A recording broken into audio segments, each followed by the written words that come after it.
สบายดีเด้อสบายดีตอนบ่ายพี่น้องมาเดินติดตามใจสวนเพชร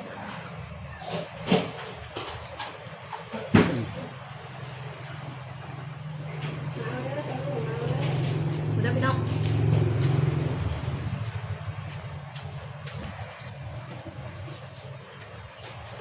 ติดตามเลยนี่บ่า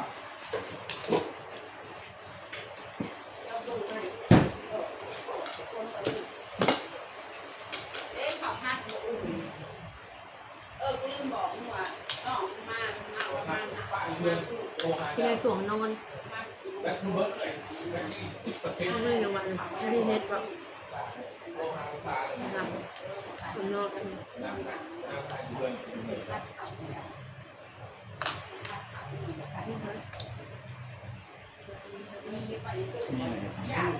อย่าไม่ชอบอุ่นหน่อย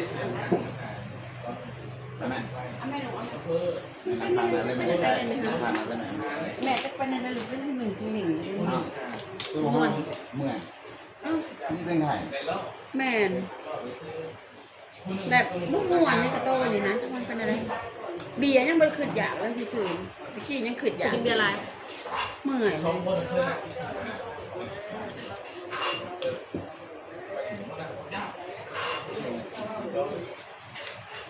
อันนี้นะ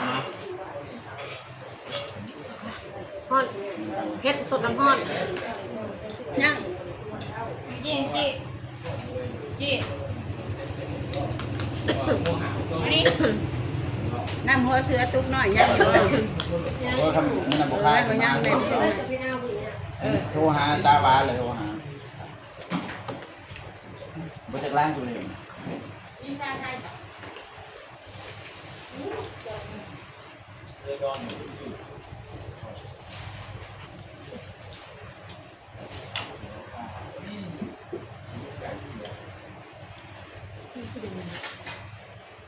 มาแล้วแม่เจ๊เลยกินข้าวจะไปกินยูทูบบ้าหรอ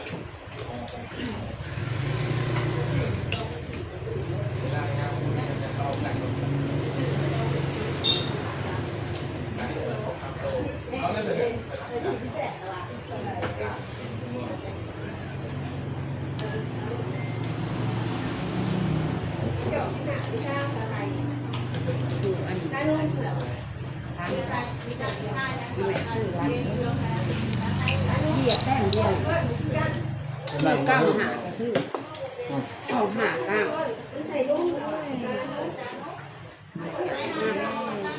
ข้างล่างเมื่อวันนั้นวันพฤหัสเนี่ยอีเมลซื้อซื้อเก่าก็ซื้อในวันถ้ามันสู้คนบ่ตามันจะเป็นหนี้เป็นลุกไปอีกเลยได้เลยได้อีกแค่นี้ค่ะให้จะโอนก็เป็นเงินที่อยู่ในบัญชีนะ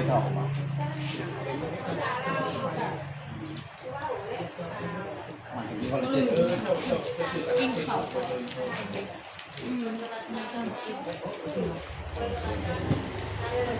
ใส่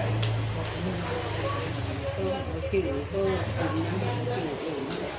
กินก่อนเชื่อใจแล้วหอมหมูกับข้าว เจ้าบดไว้ไหมเว้ยกินละละมือขาวเลยกินห่างกายบริสุทธิ์เลยเนาะมือขาวกินไปนะให้แม่คือดำก็จะขาวมีคอลลาเจนมีคูต้า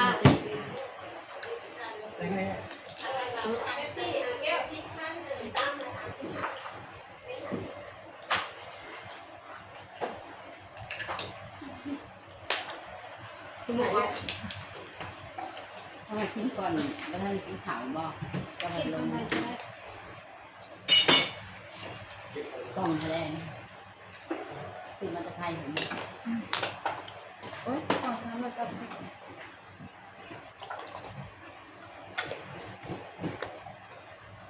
กินตลอดชีวิตเนาะหนากินตลอดชีวิตมันสัมมาหวานเลยได้ไหมจะแก่มากับบุญเมนกินคู่มือมึงเลยแต่ลืมกินมึงเลยแต่กินจะแก่อันนี้เนี่ย280อันนี้250จะแก่กูว่ากูหันบ่มีวันตายเพราะว่ากูกินยาตลอดชีวิต กินตลอดเลยเนาะ กูบ่ได้ตายแล้วล่ะกูบ่ตายก้าวกับกูสิมาเมื่อกูกินยาแล้วอ่ะโรคตับโรคไตกูบ่สนขอให้กูได้ฟื้นแล้วเจ้าแก่ก่อยนายนี่เป็นเบาหวานนะกินยาตลอดชีวิตไปกับกี่ไม่กับกี่ตลอดชีวิต กีฬาดีได้ยาเนี่ย แต่เดี๋ยววันนี้เรายังเป็นคนอยู่เท่าแก่เจ้าละวันมึงก็เห็นตลอดเจ้าละวันมึงไปหาเนาะมึงไปหาเนาะ เรากำลังกูกินได้รักษา นั่งกินมักทุเรียนหน่วยหนึ่งเบิดเบาหวานขึ้นตาเพิ่นเกือบเพิ่นตาย เขาเรียนหามึงไม่แก่ที่สุดเนาะ ก็นั่นแหละเรากินทะเลแซ่บบ่ได้ห่วงคนตายบ่ได้ย่านตายแล้ว แม่ตุ่ม ก็กิน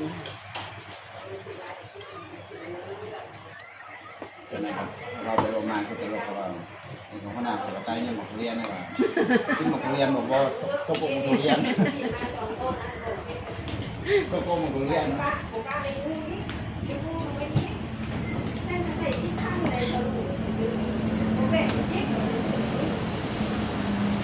มาที่กับไปถ่ายกูคืนเด้อเลยมามึงเดียว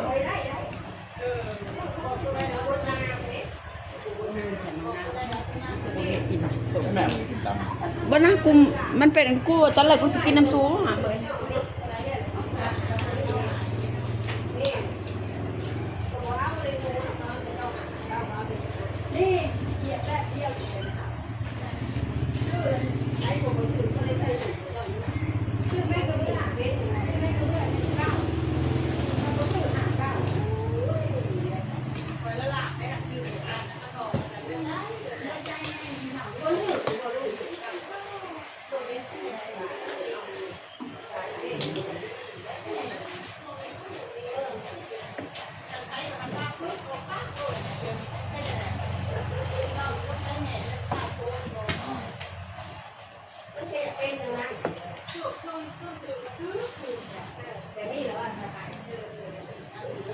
เผ็ดกินนะไม่กินหน่อยนะ กินข้าวดีกว่า ใครที่นั่นนะอยากเข่าหิวเข่ากินเข่าได้กินกำลังสดก็จักแม่แล้วข่อยมียังอยากเข่ามาก่อนข่อยกินเข่าก่อนแล้วข่อยมีแห้งอันเรื่องกินกำลังนี่กินยังไงแบบน้อยหนึ่งนะคือว่ามีแห้งเนาะแม่กินเข่ากูเห็นแต่มันทำแบบห้องบ่ได้กินเข่าเลยแม่กูมื้อนี้คืออยู่ได้ห่างกินแม่ถูกเก็บกระเพาะกระแผลได้ ตอนเช้าไม่ได้กินข้าวได้หนู หวานยุ่งหาวีอันนี้เนาะ ตอนเช้ามันจะทำกิน อยู่นั่น แม่มึงจะว่าลงมาเมื่อน้องมึงบ่เอากูบ่ได้ใส่ได้ ตอนเช้าเขากินขนมกาแฟ ได้ยังนี่วีนี่น้องลูกมึงใส่บ่ปัญหา เจ้าเอาลงมาตอนเกิดแป้งนี่ แม่ เจ้าลงมาพื้น ตัวเองเอาลงมาเอง เขาอันนี้วีเขาไว้ติด อันนี้ค่ะแม่วีนี่แม่มันบ่เจ็บผม เบิ้งหันมากูสิลองเบิ้ง เดทตัวใหญ่เขามีอยู่ลำเทิงนะ กูเห็นแล้ว ใส่กระเป๋าไปได้ เบิ้งกูจะพูดว่ามันเจ็บหรือมันเจ็บทำไงเบิ้ง แท้ก็ไม่มี บทเจ็บมันเป็นอันนั้นมีอันอะไรเกาะคน แซ่บ มี พร้อม คน เผ็ด ห พร้อม มู ไม่มีเพิ่มเพชรเลยเพิ่ม ทำไงนี่ น้ำได้ละเถื่อ 10,000 วีคนหมูนี่แหละ มือวีคนมูเขา แบบคนผมอยู่ทางรายการมันวีมันก็วีได้เบิด แบบนี้เพื่อนของป้าแบบนี้นะผมนั่นเป็นพวกหนุ่มอย่างนี้ยังไม่เจ็บเนาะ มันบกลุยแบบนี้นะเต้ตัวใหญ่ตัวใหญ่อยู่ในตัว เลี้ นี้ ยงกูเห็นอะไรโตกูบอกมาใช่แล้วกูหันถามไปสิ มันบดเจ็บหัวได้ผมอยู่ทางรายการมันก็วีออกแต่เบิดมันก็บดึงนั่นตัวน้อยทำมาคือในกระเป๋าตัว อิ่มแล้วกินข้าวเดี๋ยวกินหน่อย เปิดทางใครตามเลยแม่ เอาเลยเผ็ด นั่นที่ไปมาถึงเบิดได้ เผ็ดเอาหมูออก ภูเก็ตมันเอาหลดมาใส่ ไปโรงเรียนเอาหลดแม่กว่า ไม่ทานประมาณ หลดแม่กว่าไปคอยกินไป เจ้าหน้าที่อะไรครับ ก็เอามือไป ผู้หังหลังนาที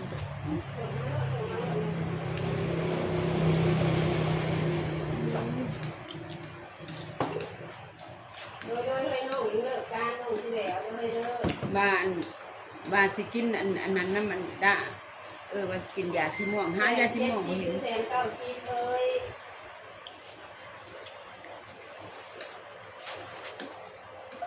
เป็นได้น้ำลงหรือบ่น้ำตั้งทาย เผ็ดเผ็ดเผ็ด ทางเพชรบ่ฮะตายแล้ว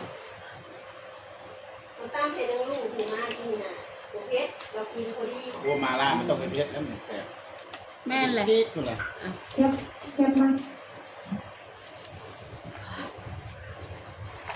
ไปตามได้ อิ่มแล้วพี่น้องอิ่มแล้วจ้าไปต่อไม่ไหว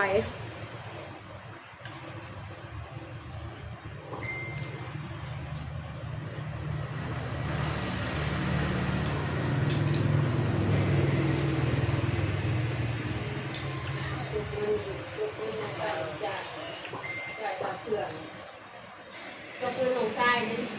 ดีละ เสื่อมเชยเงินเสือ นี่แหละมันถางไว้ไปทิ้งน้ำ อั มัน น นี้เพิ่นจะ นี่เลยพี่น้องฝากกดไลค์กดแชร์กดคอมเมนต์ช่องมีดีเด้อขอบใจหลายๆที่เข้ามาติดตามแล้วพบกันใหม่คลิปหน้า เงิน จ้า สุขภาพดีว่ะ หัวผ้า